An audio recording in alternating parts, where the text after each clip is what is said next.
Welcome back to the 31 Days of THORGIWEEN, and today we're taking a look at another horror comic that you can go into your local comic shop and buy right now. Or maybe not. Yeah, this book is suffering from many delays, so it might be a tad harder to find in your actual physical store, but you can at least go on Comixology, and if you're a big fan of the Alien franchise, then you're gonna want to pick this one up.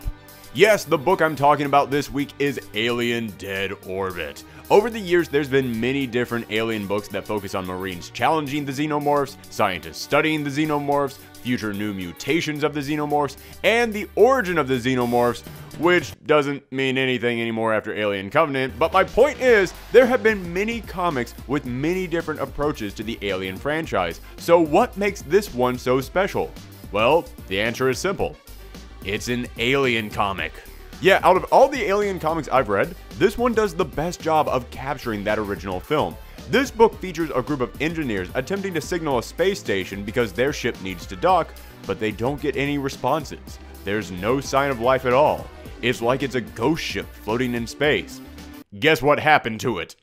They arrive on the ship and discover that the passengers have all put themselves into cryogenic stasis, but something has gone wrong. As they try to wake up the crew, the machines malfunction and freeze most of them to death, leaving only one of them still alive, but they won't be talking anytime soon. So these engineers are left to try and figure out what's going on as they begin to hear scratches and echoes coming from down the halls, and whatever caused this to happen is closing in on them, and there's nowhere for them to run. Now, personally, I love space horror. I love that idea that you're trapped on a ship and there's nowhere to run and there's no one that can come and rescue you. And if there's any way off the ship, there's typically only one option, and it's of course always on the exact opposite side of the ship that you're on. You've all played Dead Space, you know what I'm talking about. And that's something that the original Alien movie captured perfectly. I mean, the slogan of the film was, "In space, no one can hear you scream." It was all about that feeling of isolation. That fear of being trapped alone with a monster when no one can come to save you. But it also captured a tone of mystery. I mean, yeah, today we all know what the Xenomorph is, but back then, you just knew that some guy got a thing put on his face, and now suddenly everything's fine and they're all having dinner, and oh my gosh, what is happening to his chest and why is it so large all of a sudden?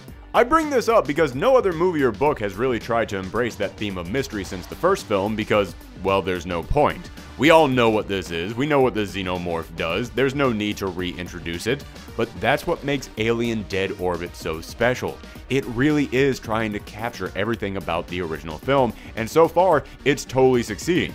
We follow this crew as they land on this dead ship, and they have no idea what's going on. So even if we, the audience, know, that actually adds to the tension because watching these characters being confused makes us, the audience, more concerned for them because we know nothing can save them from what's about to happen. And this book perfectly captures the sense of isolation.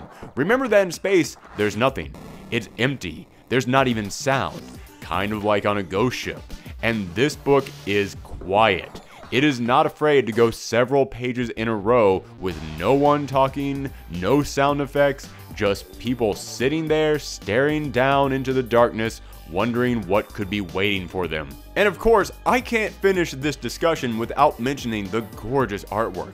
This book is from James Stokoe, who is one of the most impressive artists working in the industry today, and this is entirely his creation. He's both drawing and writing it, and you can tell that he's just putting his crazy imagination straight from his head onto the page. And I actually think that his art is a perfect match for the Alien franchise. He specializes in drawing overly detailed creatures, so when he does draw a Xenomorph, he actually gives it a new level of gruesome.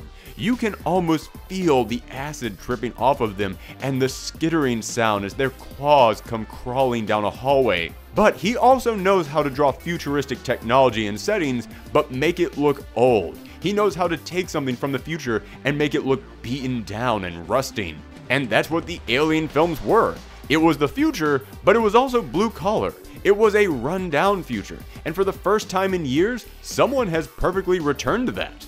So yeah, if you're a fan of the Alien franchise, this is a must-read. As I said, there's been a bit of a delay between issues, but 3 of them are out right now, and the 4th one is coming out, well, it'll come out whenever it's ready. Stokoe is a genius, let's not rush him.